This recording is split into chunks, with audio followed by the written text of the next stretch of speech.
Estás escuchando A Todo Neuro, el podcast de la Sociedad Argentina de Investigación en Neurociencias, donde regularmente conversamos con investigadoras e investigadores que trabajan en las más diversas áreas de la neurociencia de nuestro país. Seguinos en las redes si te gusta lo que hacemos y suscríbete en Spotify o en donde sea que escuches tus podcasts para no perderte de próximos episodios. ¿Cómo están? Bienvenidos a otro episodio de A Todo Neuro, el podcast de la Sociedad Argentina de Investigación en Neurociencias. Hoy estamos acá con Ana Amador. Ana, ¿cómo estás? Hola Nico, ¿cómo estás? También nos acompaña Fran. Hola, ¿cómo va? Fran Gallo. Gallo, sí, lo sabía, no es que no lo sabía, pero se me borró en ese momento de la mente. Ana, ¿te puedo hacer una pregunta un poco rara para empezar? Bueno. Ana, decime, ¿te parece que el cerebro es el sistema más complejo del universo?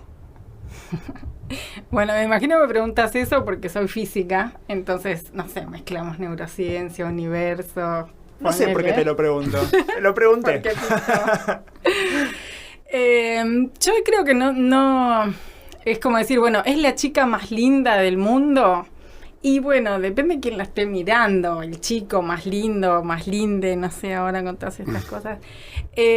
Hay sistemas que son complejos y hay sistemas que son sencillos, más simples. Pero dentro de la complejidad depende la vara con la que la mides. O sea, es como que no es tan obvio decir más complejo o menos complejo. Sabemos que es muy complejo. Entonces hay formas de medir complejidad.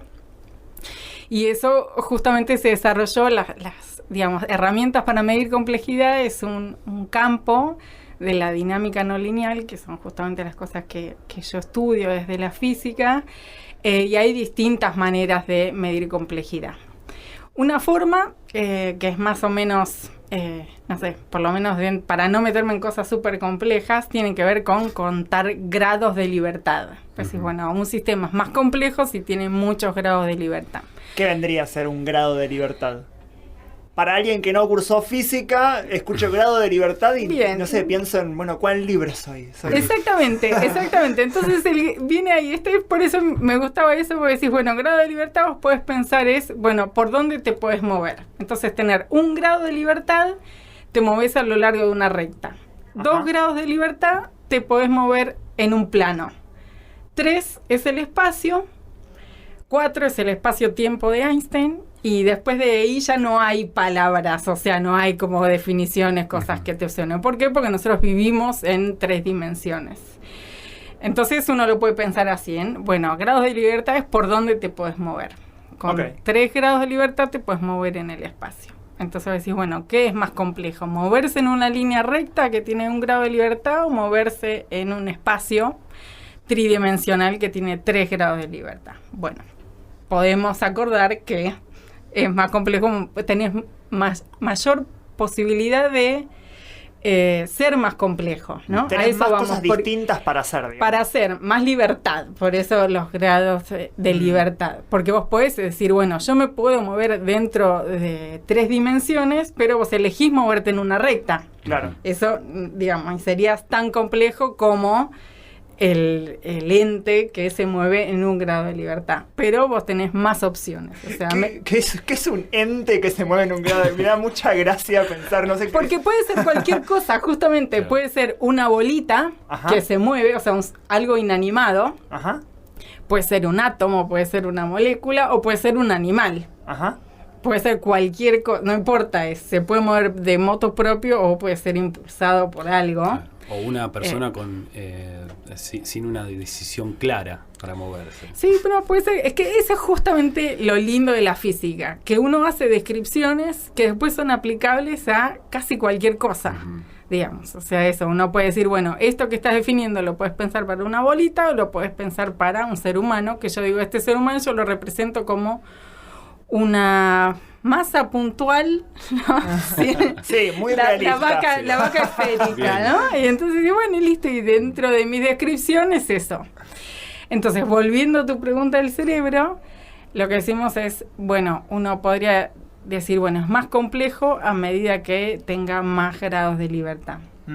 Entonces, una forma de cuantificar complejidad puede decir, bueno, a medida que vos vayas teniendo mayor cantidad de neuronas, vas a tener mayor posibilidad de ser complejo. Ahora, te freno un segundo, porque hasta ahora venís describiendo qué es un grado de libertad pensando en el movimiento, ¿no? En el espacio. Entonces yo digo, bueno, pero el cerebro es una entidad tridimensional, o sea que tiene 3 grados de libertad. Claro, no, porque cuando uno habla de grado de libertad, en realidad yo di el espacio como un ejemplo para que todos lo entendamos, porque todos entendemos movernos en el espacio. Pero en realidad las dimensiones pueden ser de cualquier cosa. Y justamente uno para eso define como variables, que decís, bueno, vos puedes pensar, en vez de que tu espacio, nosotros en general en física decimos de dirección X, dirección Y, dirección Z, como para decir, bueno, marco las 3 dimensiones del espacio, pero eso no necesariamente tienen que ser dimensiones en el espacio, pueden ser medidas de cualquier cosa. Entonces, esas cualquier cosa, por ejemplo, pueden ser el voltaje de una neurona, algo con lo que vos describís, haces un modelo de una neurona o medís algo de una neurona y decís, bueno, yo puedo describir esta neurona con cuántos grados de libertad. Ahí depende lo que vos puedas medir o depende el modelo que uses para tu neurona. Hay modelos matemáticos que describen neuronas que son muy sencillos y hay otros modelos que pueden ser con un montón de grados de libertad, que quiere decir un montón de variables para describir tu neurona. Bien. Pero lo que sí sabemos es que una neurona es algo muy complejo y el cerebro está compuesto en un humano de millones de neuronas y además de neuronas, otro tipo de moléculas que incrementan la complejidad. Entonces sí sabemos que es muy complejo. Ahora, decir más o menos complejo es algo que a mí no me gusta el estereotipo. Ok. O sea, no te gustaría decir que somos, por ejemplo, nuestros cerebros son más complejos que los de una hormiga, por ejemplo. Exactamente, no. Porque eso estaría mal. Y para mí es eso, es un estereotipo. Es el estereotipo de decir qué quiere decir complejidad. Porque, por ejemplo, justamente las hormigas tienen unos grados de organización y de comunicación, que nosotros conocemos algunas cosas, pero incluso no conocemos todo. Entonces, yo lo que creo es que uno puede decir, bueno, podemos caracterizar e intentar cuantificar complejidad de alguna manera, pero yo siempre creo que en realidad hay tanto que no conocemos que eso, no quiero el estereotipo de... Me hizo pensar un poco en ahora toda esta movida que empiezan a salir inteligencias artificiales, nada que ver con lo que vamos a charlar, pero bueno, en la que por ejemplo hay una inteligencia artificial que es una predictora de texto, entonces pones unas frases iniciales y autocompleta el texto, y es una inteligencia artificial que está entrenada con tanta complejidad de datos que cuando se reduce eso a un modelo, el modelo tiene 175 billones de parámetros, billones en inglés, o sea, miles de millones, ¿no? ¿Vendría a ser algo así cuando hablas de grados de libertad? O sea, ¿se podría definir en parámetros de un modelo? Sí, podrías definirlo así. Sí, sería otra forma de cuantificar lo que decía. Hay distintas maneras de cuantificar y eso podría ser una manera y que es válida y que se usa. O sea, por ejemplo, ahí lo que diría es, bueno, ¿cuál es la menor cantidad de parámetros que vos tenés que usar para describir determinada inteligencia artificial? Caso, claro, y en el cerebro también necesitarías tantos parámetros para describirlo.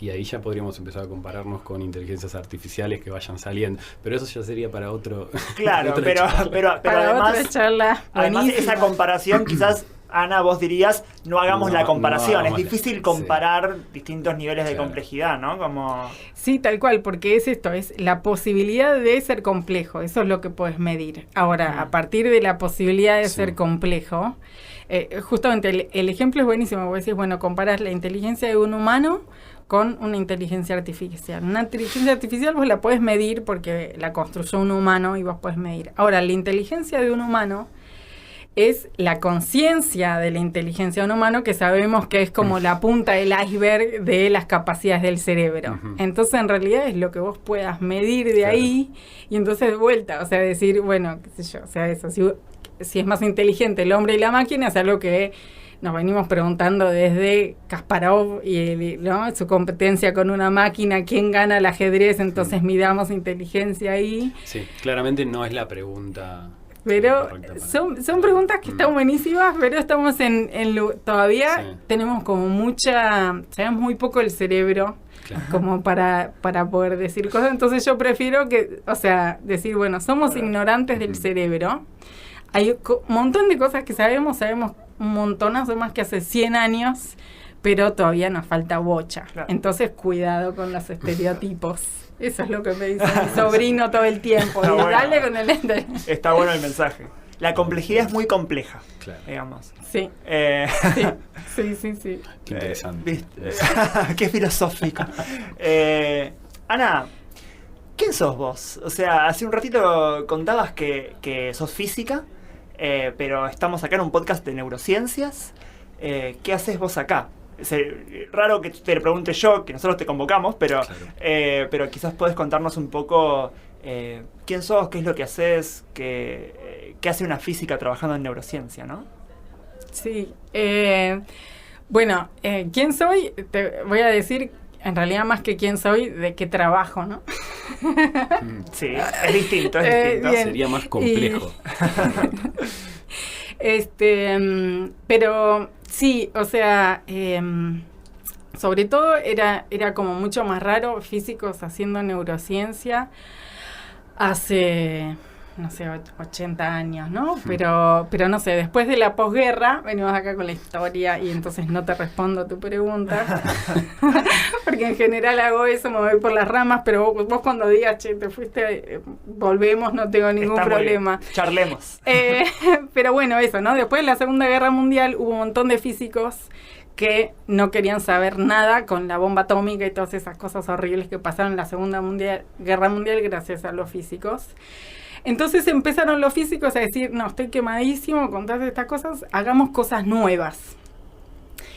Entonces lo lindo que tiene la física es que por ahí te tendría que decir que cómo veo yo la física. La física es una ciencia natural que estudia la naturaleza, pero ¿de qué manera? Digamos, hay muchas ciencias que estudian la naturaleza. Lo que hace la física es primero observar, medir lo que puede, como se pueda, ¿no? O sea, en tiempos antiguos se medía lo que uno podía, ahora tenemos cada vez más herramientas, pero entonces uno primero observa, mide, y con eso lo que hace es primero identificar cuáles son las cosas más importantes de lo que está mirando. Pues la naturaleza es extremadamente compleja, y volvemos al tema de la complejidad.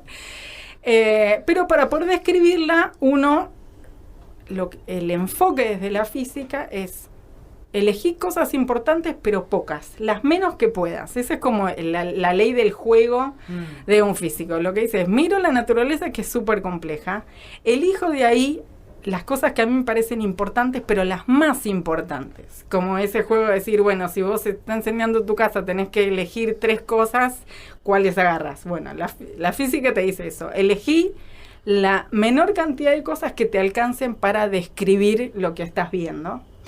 Y después lo que hace la física es, combina con la matemática y hace modelos matemáticos para describir lo que estás viendo. Entonces, con todos esos, con la observación y la matemática, la física lo que hace es decir, bueno, yo quiero poder describir lo que está sucediendo. Entonces, primero describe, sí, y después hace predicciones. ¿Me das un ejemplo? Porque esto de elegir las cosas más importantes para describir, o sea, por ahí me gustaría tener un ejemplo. Tal vez no nos preguntamos antes qué es un modelo, que no lo dijimos. Bueno, entonces vamos por partes. ¿No? Vamos por partes. Vamos por partes. Entonces, un modelo matemático pueden ser un montón de cosas. La forma en la que pero bueno, es un poco técnico siempre, o sea, cuando uno viene en matemática, o sea, ¿por qué la gente no le gusta la matemática? Primero, porque se le enseñan mal. Y después, porque asusta, o sea, es un lenguaje de ecuaciones. Es como si uno dijera, bueno, tengo que aprender además chino. Pero cuando uno te dice, bueno, tenés que aprender chino, ya sabes en lo que te estás metiendo. La matemática es como medio forzado, tenés que aprender a leer ecuaciones. Bueno, la matemática tiene distintos tipos de herramientas. Una de ellas son ecuaciones. Entonces son ecuaciones que uno usa para describir. Y lo lindo de esas ecuaciones es que uno puede hacer cuentas, predicciones, y tiene todo un andamiaje, como un lenguaje distinto para describir evoluciones de sistemas. Donde de vuelta ese sistema puede ser tan complejo o tan simple como uno quiera, puede ser un resorte oscilando, que es el ejemplo como de física 1, de las primeras cosas que uno ve, o puede ser un cerebro. Oscilando. Un cerebro vivo, un cerebro oscilando también. Pero Nico, vos me has preguntado otra cosa. Sí, yo te pedí un ejemplo, vos hablabas de esta técnica o esta, digamos, aproximación al conocimiento que tiene, no quiero decir la física, porque me parece que es algo más amplio incluso que la física, quizás algo que hace la ciencia en general, que es reducir los problemas a sus componentes principales o digamos, como tener una forma de estudiarlo, porque si hacemos todo al mismo tiempo no hacemos nada, ¿no? De alguna manera. Pero no, quizás sí podríamos hablar de algún ejemplo puntual en donde hagamos eso. Sí, está buenísimo. Un ejemplo puntual de la física, yo creo que la física tiene como en su corazón eso. O sea, si no estás haciendo eso, la mayor parte, digamos esto, la mayor parte de los físicos hacen eso. Entonces, un ejemplo sería, ya que estamos antes del Mundial, y así nos queda esto para siempre. Bien. Un gran ejemplo es, bueno, tengo una pelota que es pateada de un tiro libre para Messi. Y entonces, o hagamos esto mejor, de un córner, no de un tiro libre. Y quiere hacer un gol olímpico, ¿no? Bueno, no sé si se llama olímpico. Meter el gol desde el córner. Directo desde el córner sin nadie interviniendo. Bien. Entonces vos decís, bueno, entonces yo quiero describir la trayectoria que hace esa pelota desde que Messi patea hasta que mete el gol. Entonces, bueno, ¿cómo hago para describir eso? Bueno, yo puedo decir, hay distintas formas de describir. Uno puede decir, bueno, esa pelota la considero como un ente puntual, con una masa determinada, pero, por ejemplo, sin dimensiones. Es un punto, un punto que está en el espacio. Y, por ejemplo, entonces ahí la pregunta es, bueno, ¿pero vos qué querés hacer? ¿Describir la trayectoria o explicar cómo hizo Messi para meter ese gol? Bueno, si vos querés describir la trayectoria, te alcanza un punto en el espacio y decís, bueno, entonces toda la complejidad, entonces una pelota puede ser un punto, o puede ser, digamos, la pelota en realidad está hecha de cuero y hay ¿no? Una cantidad de moléculas, de cosas que forman el cuero, que forman los gajos, que está inflada de aire, o sea, ni siquiera es una esfera, no es un punto, pero ni siquiera es una esfera. Ni siquiera es una esfera. Sí. Entonces, bueno, pero entonces, ¿qué hacemos? ¿Describimos ese punto o sea, hasta dónde voy con el detalle de la descripción? Hasta dónde es necesario también para el objetivo que tenés o la pregunta que tenés. Exactamente, eso es lo que hace la física. Vos decís, bueno, yo hago lo más sencillo posible, pero posible ¿para qué? Para lo que vos querés hacer. Claro. Si vos querés describir la trayectoria de la pelota, te alcanza, bueno, me voy a lo más sencillo, que es un punto, se mueve así y hace esta trayectoria dentro del espacio. Ahora, pero en realidad eso cuando se está moviendo, también, por ejemplo, sabemos que hay fuerzas que intervienen en eso. Entonces uno quiere explicar, bueno, ¿cuáles son las fuerzas que están interviniendo en esa pelota? Bueno, va a tener que considerar la gravedad, que la conocemos todos, fuerza de rozamiento, el aire, ¿no? Que está, o sea, eso se está moviendo en un fluido que es el aire. Con una temperatura. Con una temperatura, etcétera. Ahora, si por ejemplo queremos considerar la interacción entre la pelota y el aire, no nos alcanza un punto. Tenemos que considerar por lo menos una esfera. Claro. ¿Y por qué nos podría interesar el rozamiento con el aire? Bueno, porque si vos querés hacer una comba y querés, o sea, y Messi está todo el tiempo jugando con el aire, si llueve, si no sé qué, todas esas interacciones las mide para meter el gol. Así que, bueno, entonces, es un poco eso. Y salimos del Mundial, por está favor. buenísimo. Salimos del Mundial. Sí. Está buenísimo. Yo Entonces, creo que Messi no las mide igual, le salen No sabemos. en esa tendencia. Como... a priori no lo sabemos. Pero entonces en este ejemplo, Messi pateando la pelota sería el cerebro pensando y vos sos la física que viene a estudiar la trayectoria que sería ese proceso, digamos. Puede ser, sí, puede ser. También uno podría decir, bueno, yo en realidad quiero estudiar los músculos de Messi, quiero saber cómo hace esa persona para patear. Y entonces ahí le podría poner electrodos en sus músculos, o me encantaría poder medir el cerebro de Messi para ver qué es lo que está pensando o cuál es el estado que se pone cuando va a patear. Entonces, de vuelta, depende el tipo de descripción. Pero, volviendo a tu pregunta, Nico, la pregunta es, ¿qué hace un físico cuando estudia neurociencia?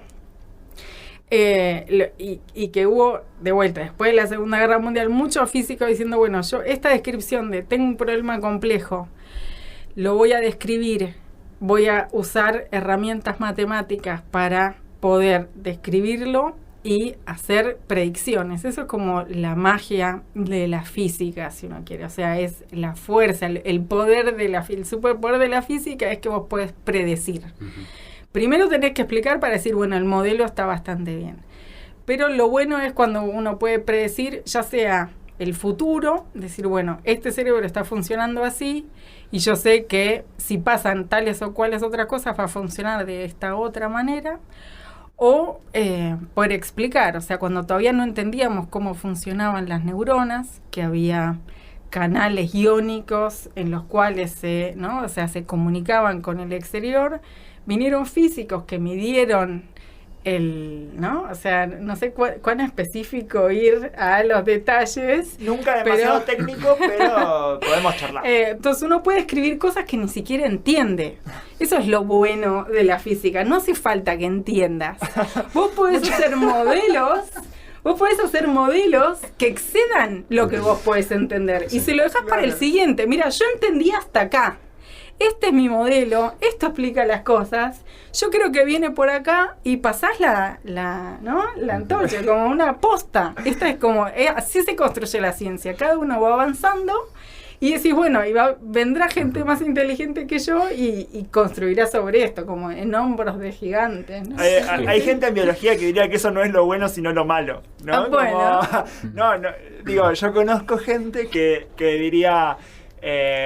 pero ni siquiera entendés de qué estás hablando. Vos me tirás ecuaciones, pero no entendés qué es lo que está detrás de las ecuaciones. Y es muy loco como eso puede ser bueno o malo dependiendo de la perspectiva, dependiendo de lo que te interese, ¿no? Porque si lo que te interesa es predecir, quizás te alcanzan las ecuaciones para hacer esa predicción, incluso cuando no sabés realmente el mecanismo que está detrás de eso, ¿no?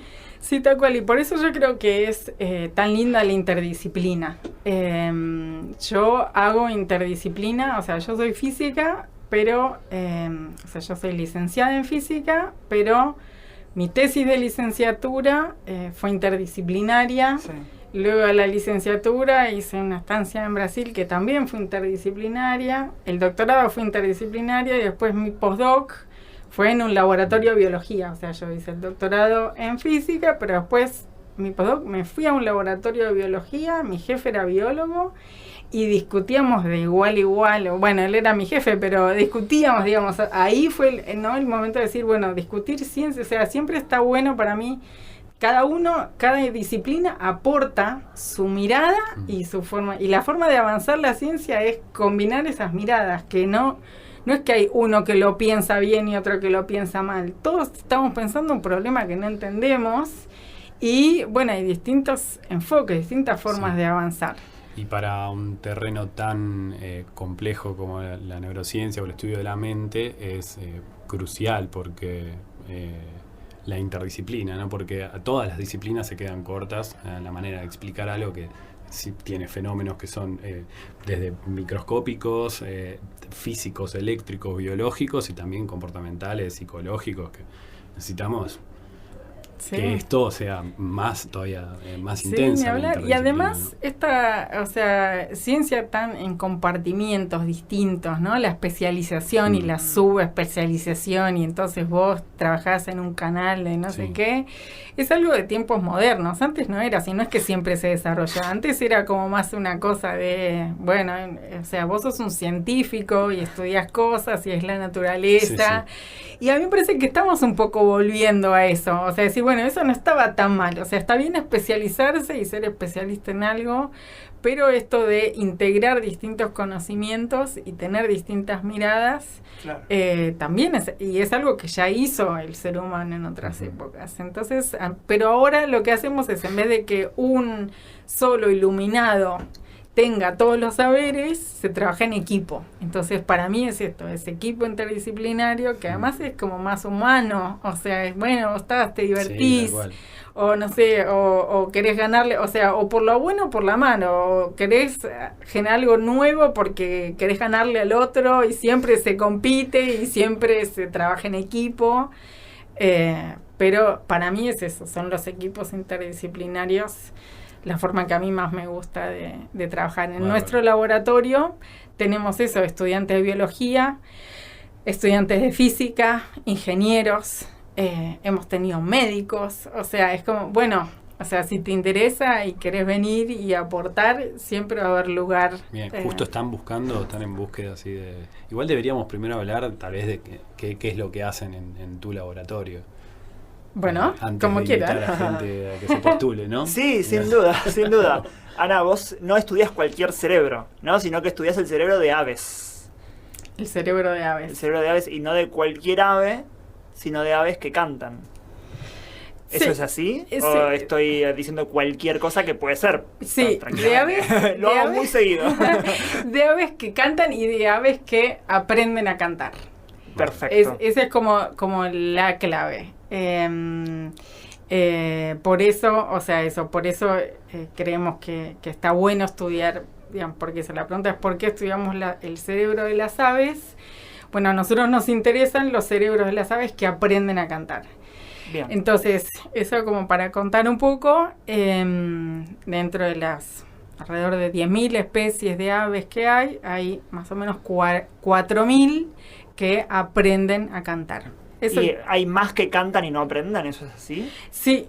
Mira, ¿cómo puede ser que una ave cante pero no aprenda a cantar? Por ejemplo, la paloma es el ejemplo prototípico. O sea, una paloma, vos le escuchás y canta, y con ese canto conquista a su pareja y se comunican y los pichones llaman y todo eso, pero eso viene grabado en hardware, digamos, es genética, viene así, no necesita aprenderlo. A medida que va creciendo, van cambiando sus vocalizaciones, pasa de una vocalización de un juvenil o un recién nacido a un adulto, pero eso no necesita, primero no necesita un tutor y no necesita que cambie nada en el cerebro para generar ese canto. Vendría a ser como el llanto de un bebé, ¿no? Un bebé no aprende a llorar, sino que llora innatamente. Sí, tal cual. Y una pregunta respecto a eso. ¿Cualquier vocalización es considerada un canto? ¿Cualquier vocalización en el mundo de las aves es considerada un canto? ¿O hay algo específico que hace que una vocalización sea un canto? Sí, está buenísima la pregunta porque justamente es no. O sea, todas las aves tienen lo que se llaman llamadas, o en inglés se llama calls, que esos son en general sonidos más breves y más sencillos. Y dentro de esas llamadas, que la diferencia entre una llamada y un canto es que las llamadas son sílabas cortas únicas, o sea, un sonido que vos podés identificar, y un canto es una sucesión de sílabas con algún tipo de complejidad. Entonces, y lo importante de eso es que con la llamada, o sea, con estas vocalizaciones cortas y más sencillas, por ejemplo, que no tienen, o sea, la variación de la melodía es muy simple. Por ejemplo, esto, cuando yo te digo una paloma que no aprende a cantar y un canario, un cardenal, o sea, si yo te digo, tenés una paloma y un cardenal, ¿quién te parece que aprende a cantar? Bueno, el cardenal, porque tiene un canto más complejo. Uh-huh. ¿Qué quiere decir un canto más complejo? Que tenés más juegos, digamos, más variaciones en las melodías, digamos. Bueno, Alguien diría más grados de libertad. Me parece muy interesante que hables de melodías, porque justo antes de que lo menciones te iba a preguntar, pero ¿por qué un discurso, por ejemplo, no es un canto, y mencionas melodía, y ahí ya se me adelanta una pregunta que es la que más curiosidad tengo, que es, o sea, el tema de la musicalidad en las aves. Esto, el hecho de que tengan que haya un ritmo y que haya una melodía, que puedan silbar en tonos. Sí, bueno, ahí hay un montón de cosas, pero quisiera, sí, hay un montonazo de cosas, pero quisiera terminar con lo de las llamadas y eso. Sí. Porque veníamos con el tema del aprendizaje. Lo que yo quiero remarcar es que con estas sonidos más breves y eso, como más acotados y sin necesidad de aprendizaje. Vos tenés esas llamadas que no te hace falta aprenderlas, pero sí se puede aprender, o sea, no tenés aprendizaje vocal para eso, son innatas. Vos cuando hay todas las aves tienen este tipo de vocalizaciones, que son más cortas y que vienen innatas. Y las que aprenden también, digamos. O sea, las aves que aprenden a cantar cantan igual otro, como algo menos complejo innatamente. Exactamente, innatamente, y lo que aprenden es asignarle significado a esas llamadas. Entonces, mucho de la comunicación viene no por el canto, sino por esas otras llamadas. Incluso, o sea, hay estudios más o menos recientes que aves que uno en general las estudia porque tienen un canto complejo, en realidad catalogaron como 20 tipos de llamadas para distintas situaciones en el laboratorio, por ejemplo, ¿no? O sea, y que obviamente en la naturaleza existe mucho más. O sea, ejemplo tan conocido, por ejemplo, que los monos hacen pueden asignar distintas llamadas si hay un peligro que viene del aire o de la tierra, ¿no? Si tenés, no sé, un halcón o una víbora, bueno, los pájaros también pueden hacer eso, o sea, asignar distintas. Las llamadas son innatas, pero pueden aprender a relacionar esos sonidos con determinado contenido, determinada información. Hay un significado, o sea, son como palabras, es un lenguaje, ¿no? Exactamente. Entonces, aves y lenguajes es otro terreno, pero no necesitan un canto, no necesitan aprender el canto para transmitir información, eso es lo primero. Bien. Y eso es importante porque hay muy pocas especies animales que aprenden a vocalizar. Este aprendizaje vocal quiere decir que vos tenés un tutor, y esas vocalizaciones más sencillas que vos tenías cuando naciste, a partir de lo que vos querés copiar de tu tutor, empezás a complejizar las vocalizaciones que haces. Entonces, pensemos en un bebé, que es lo que sabemos, o sea, aprende, todo el mundo tiene algún tipo de interacción, esperemos, con algún tipo de bebé o tuvo en su vida. Entonces, al principio solo llaman por comida. Luego empiezan a hacer vocalizaciones un poco más complejas. Hay un momento en los bebés que uno sabe que entienden todo lo que uno les dice, incluso pueden obedecer o desobedecer sin todavía hablar, y todavía tienen esa, digamos, media lengua, pero le decís, anda, tráeme la cartera, y va el toddler y te trae la... Entonces decís, ¿me está atendiendo? Y entonces hay una... Pero todavía no habla, ¿no? O sea, todavía no puede generar palabras, pero ya te entiende. Eso quiere decir que hay una relación con el tutor y además de tener el registro en su cerebro de cierto tipo de vocalizaciones, le asigna un sentido. Y luego empieza lo que se llama el aprendizaje sensorimotor, que quiere decir empieza a complejificar sus vocalizaciones, intenta copiar, ¿no? Entonces, a medida que empieza a avanzar eso, primero habla esta media lengua muy bien y después empieza cada vez a mejorar sus palabras. Esas vocalizaciones tienen mucha semejanza con una oración. A veces están diciendo cualquier cosa, pero tiene forma de... Hay como núcleos sonoros que vos dirías son palabras y está como armando un hilo conductor que parece un tal discurso, cual. Respecto con lo que decías es como un antes, canto. primero aprenden la música y Claro. después aprenden la letra. Sí. Eso Claro. es así. Primero es como que Sí. o sea, primero es la música y después es la letra, porque es más fácil los tonos y o sea, porque están practicando tonos. en controlar sus músculos. Ese es el Mm. tema. O sea, hay un montón de músculos que tienen que controlar para generar el habla. Los músculos de la respiración, los músculos de las cuerdas vocales, los músculos de todo lo que es la boca, la lengua, etcétera, y todo eso lleva un aprendizaje enorme. Ese aprendizaje es muy sofisticado y necesita cerebros particulares o genes particulares, se cree ahora. Entonces, por eso hay muy pocas especies que aprenden a vocalizar. Están los humanos, están este grupo dentro de las aves, y después hay ballenas, delfines, todos estos seres súper inteligentes del mar, elefantes, algunas especies de murciélagos y no mucho más. Y ahí Es como medio que justamente muchos de los animales que asociamos con la inteligencia más como la más popular, ¿no? Como la inteligencia más conocida. Los delfines, las ballenas, los humanos, los pájaros. Me llama muchísimo la atención esto que decís, de como parecería haber una analogía muy cercana entre cómo aprenden los humanos a hablar y cómo aprenden las aves a cantar.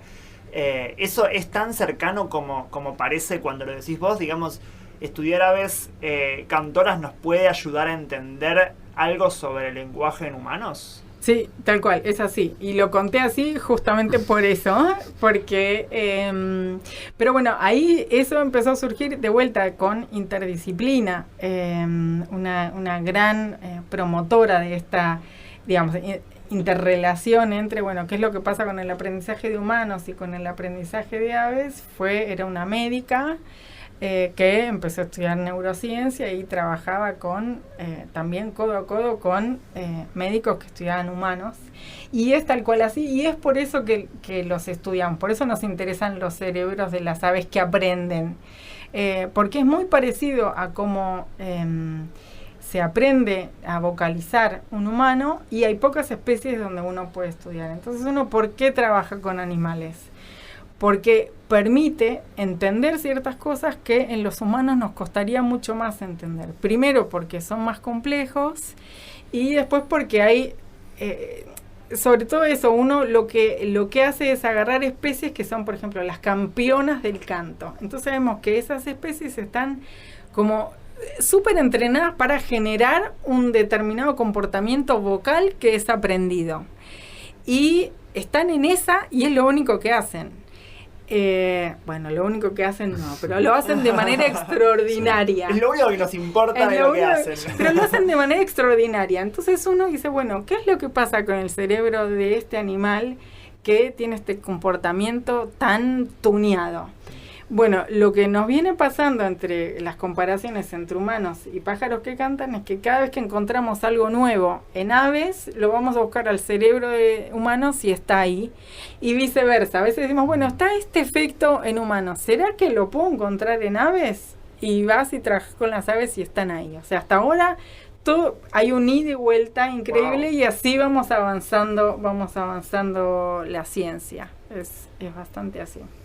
Por ejemplo, perdón, o sea, ¿tenés un ejemplo de algo que se haya encontrado en aves y en humanos, como que haya esa ida y vuelta? O sea, cualquier cosa, pero te digo un par de ejemplos. Lo que se te ocurra primero. Te digo un par de ejemplos que tienen que ver con cosas, por ejemplo, que yo encontré, que es, o sea, otra de las cosas que pasa con pájaros y con humanos, que tenía que ver con algo que mencionó Fran antes, es que los pájaros no silban. Cuando cantan, hacen lo mismo que nosotros hacemos cuando nosotros cantamos. ¿Qué es? Tenemos las cuerdas vocales, y cuando vamos a cantar o generamos lo que se llaman sonidos voceados, o sea, generar vocales, ponemos oscilar las cuerdas vocales. Eso lo podemos hacer. O sea, si uno dice ah y se toca la garganta, pueden hacerlo nuestros oyentes, van a sentir unas vibraciones. Si en cambio uno hace una consonante, por ejemplo, van a sentir que ahí no hay vibraciones. Bueno, hay consonantes que no tienen vibraciones, hay consonantes que sí tienen vibraciones, pero las vocales todas tienen vibraciones. Cuando uno está cantando, no voy a cantar, están las cuerdas oscilando todo el tiempo. Hubo mucha discusión en las aves, si las aves silbaban, o sea, si hacen el mecanismo físico para la producción del sonido, era algo más parecido a una flauta, ¿no? Como un silbido, que esos son jets de aire que interrumpe, qué sé yo, es un silbido, o si tenían cuerdas vocales. No estaba claro si tenían cuerdas vocales o no. Y eso es algo bastante reciente, digamos, o sea, en los últimos 20, 30 años se empezó a ver, no, en realidad tienen cuerdas vocales, entonces hacen, cuando están cantando, hacen algo muy parecido a lo que hacemos nosotros cuando estamos hablando. Entonces eso es otra similitud además, que entonces ya somos tan iguales. ¿Usan la lengua también? Bueno, no tienen labios. Tienen Okay. lengua, no sé, qué sé yo. Okay. ¿Qué sé yo? Entonces ahí depende de las especies. Lo lindo de las aves también es que depende de la pregunta que vos tengas, podés ir y buscar la especie que te interese para la pregunta que vos tengas. Entonces tienen lengua, todas las aves tienen lengua, pero pueden ser lenguas muy distintas. Hay muchas aves que tienen una lengua como un cartílago rígida y tienen la cosa, digamos, de músculo que mueve ese cartílago. Pero los loros, que hacen las R's, ¿no? O sea, por ejemplo, un loro cuando imita, que dice, no sé, viaperán, no sé, sí, esa cosa que es una R, digamos que dice otra cosa el loro, por favor. Los loros pueden decir las R's porque tienen lengua carnosa como nosotros. Y por eso hay otras aves que imitan, no sé, como las calandrias. Las calandrias nunca podrían decir una palabra con R. Wow. Bien. Sí, entonces ahí va. Pero lo que me preguntaba Nico antes era un ejemplo que haya pasado entre o sea, que uno encuentre pájaros. Entonces hay un montón de similitudes, pero hay uno muy conocido que se llama efecto Lombard, o sea, no sé, de la persona que lo descubrió, Lombard, que lo que quiere decir es si vos estás en un ambiente ruidoso o si tenés auriculares y tenés mucho ruido, vos estás, o sea, si vos estás hablando con un determinado volumen y estás en un ambiente te pones unos auriculares, estás en un ambiente ruidoso y te cambian los grados de ruido, empezás a hablar más fuerte.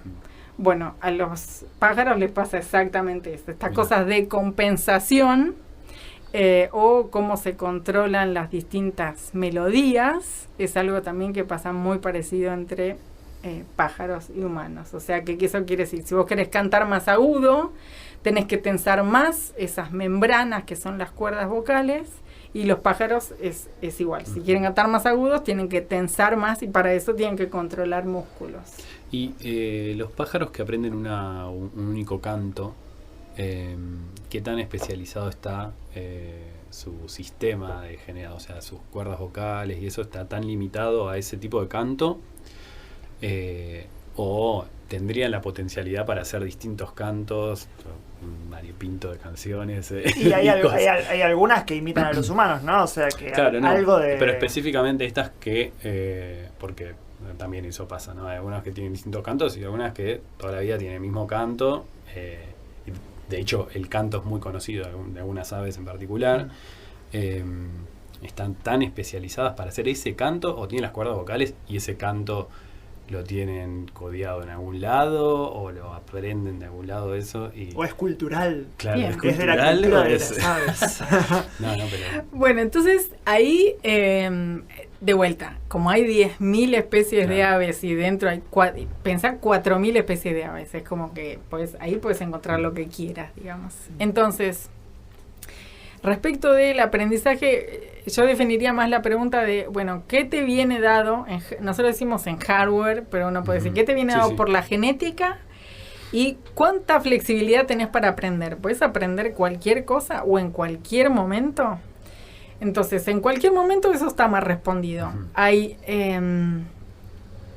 Con el aves ahora. Con aves. También en humanos. Con aves, pero en humanos es muy parecido. Fíjate, otra cosa que pasa muy parecido entre humanos y aves es que hay algunas aves que tienen una ventana definida donde pueden aprender su canto. O sea, esto que vos pensás de, bueno, un canto muy representativo, eso hay muchas especies de aves que lo que dicen es, bueno, vos tenés un periodo en el que podés aprender. Cuando ese periodo pasa, listo, ya está, no podés aprender más y ese es tu canto. Lo que lograste aprender ahí, ya está, con eso tenés que ir y conquistar tu pareja o cuidar tu territorio o lo que sea que hagas con tu canto, es eso. Ahí tenés que mostrar que sos tan hábil como puedas. Pero hay otras aves que tienen distintas ventanas de aprendizaje. O sea, hay aves que, por ejemplo, incorporan nuevas sílabas todas las primaveras, como los canarios. Y hay otras que no tienen una ventana temporal. O sea, para un canario puede aprender cosas nuevas, pero solo una vez por año. Uh-huh. Y eso puede incorporarlo cada vez por año. Pero después eso hay es otro. re loco. Sí. Una vez por año. Una vez llegó por año. La estación del aprendizaje. Bueno, sí, bueno, de hecho eso en Canarios, eso fue como una gran cosa, y de hecho en Canarios, justamente un argentino, Fernando Nottebohm, fue el primero que mostró que había neurogénesis adulta. Ajá. ¿Esto qué quiere decir? Neuronas que nacían y se conectaban funcionalmente en animales adultos. O sea, sabemos que crecen neuronas y se reconectan durante el desarrollo, pero en adultos, hasta eso fue en los años 70, este argentino trabajando en Nueva York dijo, no, estos canarios, esta incorporación de nuevas sílabas tienen que ver con que hay nacimiento de neuronas y conexión de neuronas de maneras tan específicas que hacen que puedan crecer y generar, o sea, como que la neurogénesis relacionada con el comportamiento de una manera muy directa. Y esto además tenía que ver con, bueno, llegaba la primavera, pico de testosterona, muy relacionado con la testosterona, y una vez que, cosas hormonales, como siempre, qué sé yo, y en ese momento, bueno, nuevas sílabas, y después, cuando viene el otoño, los canarios se callan bastante, o sea, casi dejan de cantar, y en el invierno es como que vuelven a ser niños, o sea, es como que cuando empieza a venir la primavera de nuevo, vos decís, ¿pero esto es un juvenil o es un adulto? Bueno, es el adulto que está volviendo, ¿no?, como a reconectar esas neuronas para volver a cantar. Pero una cosa que es muy parecida en el aprendizaje entre humanos y aves es que esto, ¿no? Uno tiene, para poder copiar algo, tenés que poder escucharlo. Entonces, si uno va a aprender, uno que habla español, y decís, bueno, andá y aprende tibetano. Bueno, para aprender tibetano y poder decir ciertas cosas, o chino, digamos, que es como por ahí un poco más extendido. Vos sabés que en chino, si vos decís, bueno, no sé, yo no sé chino igual, pero sí he escuchado las anécdotas de, no sé, decir chanfao, no sé. Claro. Y entonces eso puede querer decir distintas cosas según la entonación. Y si alguien te quiere enseñar chino, vos decís, bueno, decís, y vos decís, pero no, y entonces se ríen porque en realidad en vez de casa está diciendo auto. Y uno no escucha la diferencia. Claro. O sea, de manera inversa, esto que decimos, bueno, los chinos no pueden pronunciar bien la R, en realidad es que ellos no escuchan la R. O sea, tienen una ventana de tiempo en la infancia para escuchar determinados sonidos y entonces poder aprender a reproducirlos. Primero tenés que escucharlos para después intentar copiarlos y generarlos. Por eso esto se dice que si vos aprendes de niño idiomas, podés tener una pronunciación mucho más parecida a lo que es el lenguaje adulto, y eso tiene que ver con la posibilidad de emitir determinados sonidos. Y para las personas que no aprendieron durante la infancia, pasó su ventana y ya está todo perdido, digamos, es imposible de recuperar. Bueno, sabemos que no, o sea, hay ciertas cosas, o sea, con entrenamiento todo es posible. O sea, sabemos que con entrenamiento todo es posible, pero sabemos también que es mucho más difícil. ¿Y para las aves es así también? Para las aves depende de las especies. Okay. Entonces hay especies que tienen estas ventanas acotadas, tenés los canarios que van todos los años, y después tenés especies que pueden aprender en cualquier momento, estas especies que imitan todo el tiempo. No quiere decir que aprendan, pero tienen la capacidad de imitar sonidos, y eso lo pueden hacer en cualquier momento. Y hay especies que tienen, o sea, y esas son las menos estudiadas porque a medida que se va haciendo cada vez más complejo, te cuesta más. Si ya te cuesta entender una especie que canta un canto con menos de un segundo y no sé qué, o sea, pero hay especies, por ejemplo esto, de que en general decimos, bueno, canta solo el macho. Bueno, eso no es verdad, o sea, canta solo el macho en las especies más estudiadas de la neurociencia, pero en realidad hay muchas especies donde canta el macho y la hembra, y tienen repertorios impresionantes. Los estorninos, que son estos pájaros que cada vez vemos más en la ciudad, que son estos pájaros que arman grandes bandadas, son unos animales increíbles, o sea, tienen repertorios enormes, tienen la capacidad de recordar distintas, digamos, sonidos, y cantan el macho y la hembra. Entonces, eso es lo lindo de también este tipo de aproximación a la ciencia. Es decir, bueno, de todas estas cosas de aprendizaje vocal, ¿qué es lo que más te interesa? Bueno, me interesa, bueno, ahí hay una especie campeona de eso. O sea, donde lo que vos querés estudiar está ahí. Si lo que vos querés, y entonces hay que ver, bueno, según lo que vos quieras estudiar o qué hipótesis quieras poner a prueba, te conviene trabajar con una especie o con otra, digamos. Bárbaro. Y bueno, me gustaría volver a una pregunta que quedó colgada, y recién que dijiste repertorio, recordé la pregunta sobre la musicalidad, ¿no? El tema de que tenga ritmo y que tenga melodía.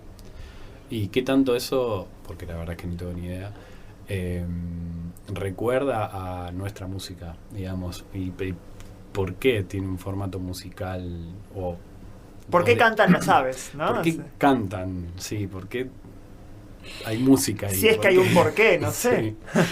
Bueno, es que yo creo en realidad, o sea, bueno, igual a mí me llama la atención que un biólogo me esté preguntando por qué. Porque yo siempre lo que entendí era que no había por qué, sucede en la naturaleza. Mira vos, está una bien. física nos está retando por preguntar por qué. ¿Por qué sucede? Pero yo, en realidad, lo que yo creo es que esto se intuye, o sea, yo creo que se intuye la similaridad, digamos, esto que por ahí, desde tiempos inmemoriales, uno no sabía que tenían cerebros parecidos las aves a los humanos, o que producían sonidos de la misma manera, pero hacían algo que a uno le llama la atención, y que nosotros decimos, bueno, nosotros, o sea, también yo creo que nosotros fuimos copiando las aves, o sea, para mí las aves cantaban, y cantaban porque era una forma de decir, mira, soy tan hábil que puedo hacer esta melodía. Y esto quiere decir que entonces tengo tal control motor de mis músculos pequeños, no sé qué, que mirá todo el jueguito que hago, ¿no? De vuelta, como no vamos a volver al mundial. O sea, esto, ¿no? Es decir, bueno, en un deporte, o sea, ¿por qué los deportes? Bueno, porque uno muestra cuán habilidoso es. Y para mí las aves cantaban, y eso en los humanos, para mí, antes de la música, estaban las aves cantando. Eso evolutivamente se sabe que es así. Entonces, para mí fue más un humano diciendo, bueno, hubo algún tipo de emoción que dijo, pero mira qué lindo, vamos a imitarlo. Y entonces, y también lo que sucede es que tenemos el cuerpo para hacerlo. O sea, yo creo que la similitud entre, y me saldrá imitar a un canario. Bueno, intento hacerlo cantando, o intento hacerlo silbando, y me parece que en realidad como que, o sea, para mí son ahí, o sea, eso, la convivencia entre las especies, pero para mí cantamos porque hay aves, si me preguntas, ¿por qué cantamos? Algo parecido decía Atahualpa Yupanqui, pero no lo voy a poder reproducir. Ay, me encanta. Me encantó. Pero no tengo ni idea de esto, ¿no? Pero las aves, digamos, el canto de las aves, si uno lo disecciona en notas y en ritmos, no sé, ¿corresponde con teoría musical humana o simplemente son como notas medio al azar? Es decir, las notas están dentro de una escala, el ritmo tiene pulsos marcados, es regular, irregular, digamos, ¿hay un paralelismo a eso o simplemente son notas o tonos, digamos, porque no sé si las aves pueden cantar más de un tono a la vez? Sí, o sea, hay algunas aves que sí. O sea, lo que tiene interesante las aves que aprenden, por ejemplo, no tienen solo cuerdas vocales, sino que tienen 2 pares de cuerdas vocales. O sea, eso quiere decir que pueden hacer 2 sonidos simultáneamente, vez, independientemente, como que las controlan independientemente. Y ahí dependiendo de la especie, vos escuchás como si hubiese 2 pájaros cantando, digamos, porque tienen esos 2 pares de cuerdas vocales. Algunos hacen beatbox, Claro. hacen como ruidos. Sí, bueno, Les ahí puedes está. enseñar a copiar el beatbox, supongo. Claro, no sé si Ahí escuché va, alguna vez. ahí va, haciendo hay un beatbox. proyecto de doctorado para algún doctorando por ahí. Pero después, bueno, eso, o sea, hay muchos músicos que han tomado cantos de aves para sus melodías, Sí, ¿no? sí. Beethoven y que era mirá. un Sí. pájaro, ¿vi? Y canté al final, Mirá. horrible, ¿viste? Yo dije que no iba a cantar y al final, pero por ejemplo, eso era un pájaro en un bosque donde estaba Beethoven, no sé qué. Buenísimo. Pero después, bueno, depende, o sea, sí, depende lo que decís de estructuras musicales y eso, hay mucho de ritmo y ahí de vuelta, depende de la especie, tienen ritmos más marcados y ritmos menos marcados, digamos, o eso, más complejos, o sea, ¿no? Como uno dice, bueno, la música, estás pensando en música occidental y no música, qué sé yo, india, Claro, ponele. sí. Entonces hay algunas similitudes, pero no se ha ido tanto por ahí. Es como Bien, decir, bien. bueno, ahí está, qué sé yo, pero siempre hay un montón de similitudes, sí. Tremendo. Qué genial, genial. Me encanta el concepto de que a veces uno piensa en que algunas aves cantoras pueden copiar el lenguaje humano, por ejemplo los loros, qué sé yo, pero en realidad somos los humanos los que copiamos, quizás, si esto es verdad, seríamos los humanos los que copiamos a las Claro. aves en un primer momento. Yo eso es lo que creo, digamos. Claro, quizás eso si es se lo que sostuviera creo. eso. Pero para volver a las similitudes entre humanos y aves y para volver un poco más a relacionar más directamente la neurociencia, lo que pasa con los humanos es que cuando uno está hablando tiene cierta, ¿no? O sea, cadencia, cierto ritmo en el hablar. Y eso, primero lo que se vio es que los ritmos son bastante, o sea que no importa los idiomas, hay un ritmo que uno puede definir que es bastante universal. Y lo que sucede es que hay ondas en el cerebro, o sea que el cerebro se sincroniza cuando vos, por ejemplo, me estás escuchando, estás intentando entender qué es lo que yo estoy diciendo, tu cerebro empieza a estar sincronizado con ese ritmo. Y una buena sincronización cerebral con ese ritmo de las palabras hace que vos entiendas mejor. O sea, sí, entonces lo que se ha hecho en experimentos con humanos es decir, bueno, está tu cerebro oscilando con esta cadencia. Si yo interfiero de alguna manera, vos dejas de entender también como estabas entendiendo en ese momento. Y eso en nuestro laboratorio lo miramos en aves y está tal cual. O sea, hay aves, entonces ahí ¿qué hacemos? Nosotros decimos, bueno, necesito un ave que tenga ritmos muy marcados y sería súper lindo que además tenga distintas sílabas con distintos ritmos. Bueno, eso es el canario. El canario hace trinos y trinos quiere decir repeticiones de sílabas con una determinada tasa y hace una sílaba con una determinada rapidez en la producción y agarra otra sílaba, cambia la sílaba y cambia la rapidez de la reproducción. Entonces lo que nosotros vimos es que cuando el ave está produciendo ese canto, los canarios, hay oscilaciones en el cerebro que van con la misma, digamos, tasa que las sílabas. O sea, si vos estás cantando una sílaba a 10 Hz, vas a tener oscilaciones a 10 Hz en tu cerebro. Y también cuando estás escuchando. O sea, esto de que lo mismo que pasa, que el cerebro del humano se sincroniza al ritmo, en las aves, por lo menos en los canarios, se sincroniza al mismo ritmo.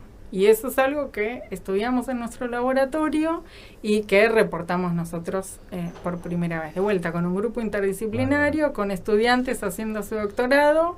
Empezamos eso con un estudiante de doctorado de física, Santiago Boari, y lo continuamos con otra estudiante de doctorado de biología, Ceci Herbert, Y siempre, bueno, nosotros colaboramos, ¿no? Gabriel Mindlin es el director de nuestro laboratorio y tenemos un grupo interdisciplinario donde todos metemos, y Gabo mete mucho en modelado, y con eso lo primero que hicimos fue hacer predicciones. Bueno, ¿cómo debería estar comportándose el cerebro? Bueno, entonces con los modelos de Gabo nosotros buscamos en el cerebro y encontramos. Si encontramos cosas distintas a las que predecía el modelo, vamos y cambiamos el modelo y volvemos a medir. Y entonces en esa cosa interdisciplinaria es que vamos entendiendo mejor cómo funciona el cerebro de las aves que aprenden, y intentamos que nos dé un poco de luz a cómo funciona el cerebro de los humanos.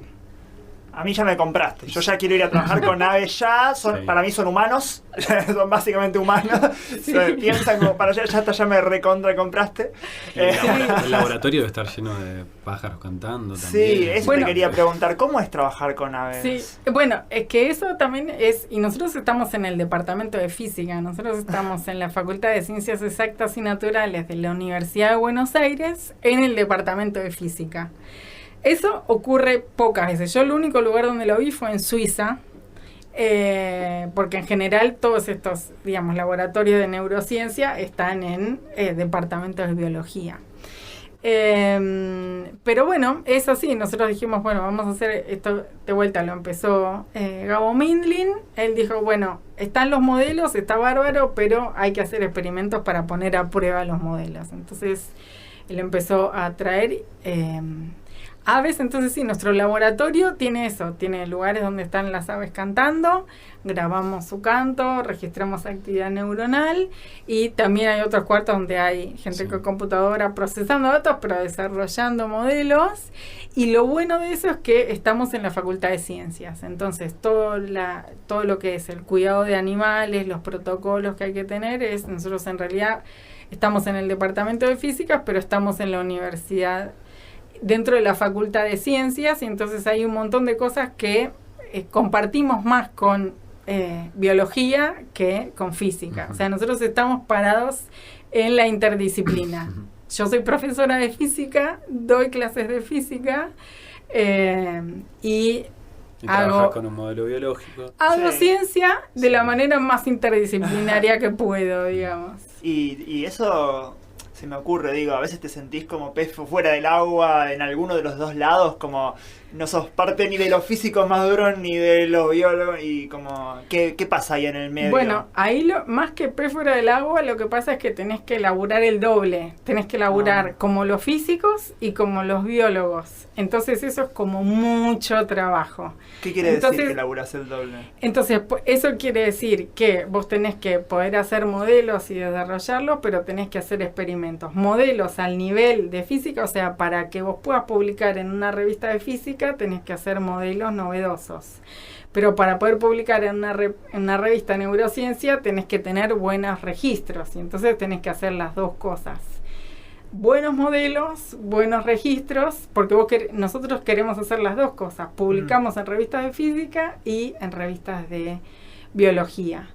Pero también, si uno toma un estudiante de biología, eso tiene una complejidad, y toma un estudiante de física, y eso tiene otra complejidad.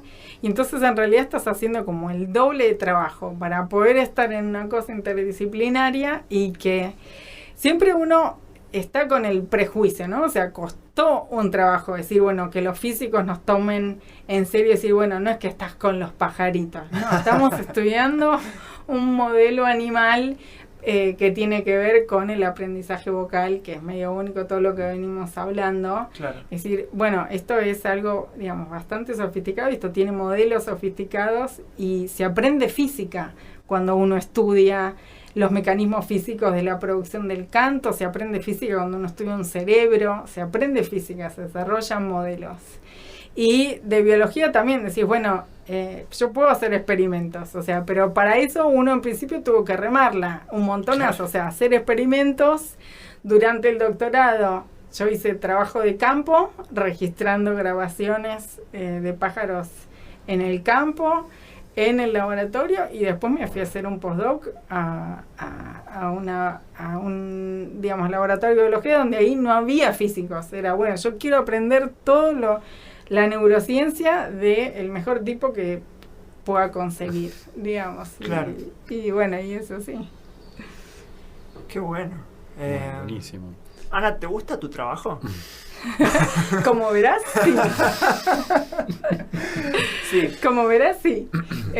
Sí, me gusta mi trabajo. Bueno, me gusta mi trabajo porque da mucha libertad. O sea, y hacer este trabajo en Argentina tiene sus dificultades que ya todos conocemos. O sea, que siempre, ¿no? Tenemos poco dinero, pocos recursos, etcétera. Pero en Argentina hay mucha libertad para pensar y para hacer ciencia nueva. En Estados Unidos, donde yo estuve, que es lo que más conozco, hay menos libertad en el sentido que vos necesitas mucho dinero para hacer ciencia. Acá ya estamos, digamos, acostumbrados a decir, bueno, si vos vas a hacer un laboratorio, tiene que ser, tenés que, si vos querés resistir a todas las crisis económicas de Argentina, tiene que ser ciencia de punta con relativamente poco dinero. O asegurarte que te venga dinero de afuera. Claro. Porque con el dinero de Argentina solo no lo vas a poder hacer. Si vos podés hacer eso, sos completamente libre en investigar lo que a vos más te guste. En Estados Unidos tienen una forma de trabajar que es sí o sí necesito dinero porque compro un montón de cosas hechas o porque tengo que hacer tal técnica y no sé qué. Pero es sobre todo la lógica. Necesitan dinero si no entienden que se puede hacer ciencia con poco dinero.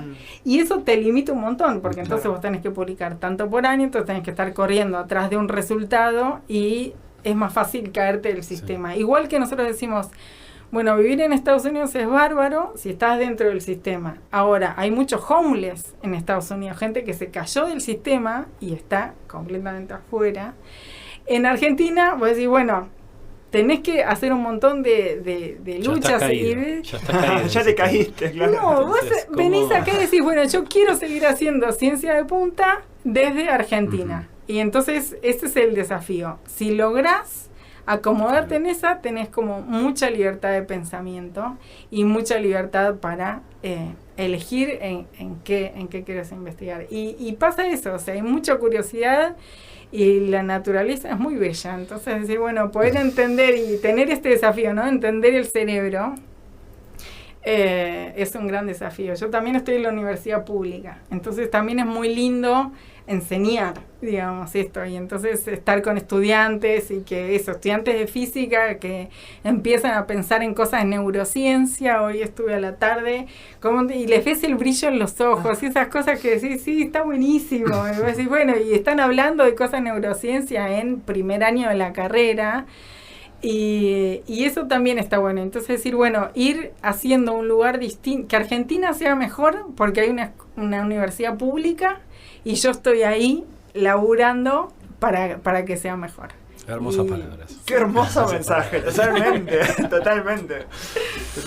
Y es que si no tenés una épica en Argentina, es muy difícil. Entonces decir, sí, como me gusta mi trabajo, o sea, no sé, nosotros lo vivimos así con Gabo Mindlin, que compartimos un montón. Es bueno, tiene que ser así, tiene que ser épico. Si no, épico, totalmente. Si no, bueno, y Argentina muy épico. Y Argentina es así, Argentina es así. Para bien o para mal.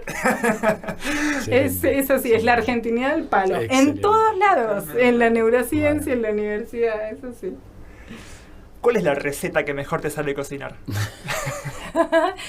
La receta que mejor no sé si la que mejor me sale, la que más me gusta. A mí lo que más me gusta es el lemon pie. Ay, qué bien.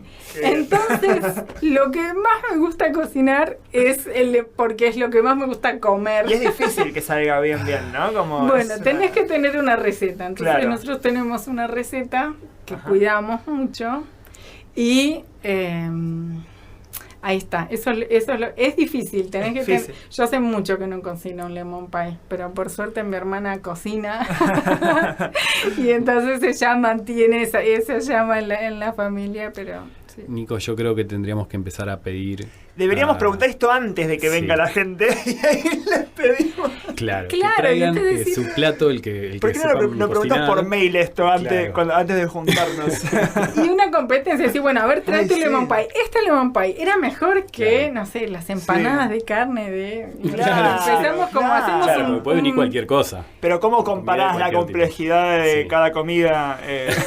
Bueno, es subjetivo, esto es una competencia. Claro. Bueno, Buenísimo. Bueno, Ana, muchas gracias por Gracias. sentarte acá a charlar con nosotros. Pasamos Estuvo muy buenísimo, yo la pasé re bien y creo que aprendimos un montón. Bueno, Eh, espero que la gente cuando vea a los pájaros en la calle los vea distintos después de esta conversación. sí, no, muchísimas gracias por la invitación, es hermoso. De hecho, en Buenos Aires está el museo en el Parque Centenario, cuyo director es un ornitólogo que ha hecho cosas muy lindas para visibilizar esto, que si de repente cuando empezás a mirar hay pájaros en todos lados. Y cuando yo empecé era eso, decir, bueno, pero de repente se estaba trabajando con horneros y de repente veía horneros en todos lados. Y yo digo, estoy enloqueciendo. No, es que en realidad hay pájaros y hay belleza en todos lados. Entonces es muy lindo compartirla. Así que muchas gracias, la pasé muy bien. Y bueno, adelante con este proyecto que es muy lindo. Qué Muchas bueno, gracias. Ana. Bueno, esperamos que les haya gustado y nos escuchamos en el próximo episodio de A Todo Neuro.